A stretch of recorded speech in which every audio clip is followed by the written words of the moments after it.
Na včerajšej skacki u fokusu bol predklad ljestini kandidatov za výbor direktora Zavoda za kulturu vojvođanskih Rusnacoh.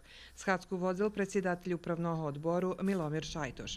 Komisija, ktorá bola formovaná z boku upravného odbora Zavoda, mala robotu potverac totu pristiglu dokumentaciju i preveric či šitsko tak, jak co bilo objavene u konkursu. Komisija to i porobela i konstatovala, že šitski 3 prijavi stigli blahovčasovo, međutim 2 prijavi nje spolnjeli šitski uslovija, ktorí boli postaveni u konkursu. Jem jedna prijava mala šitsko, co bilo potrebne u javnim konkursu. Opruntovanje o rezultatoh konkursa budze prešljidzene Nacionalnomu sovitu Rusnacoh.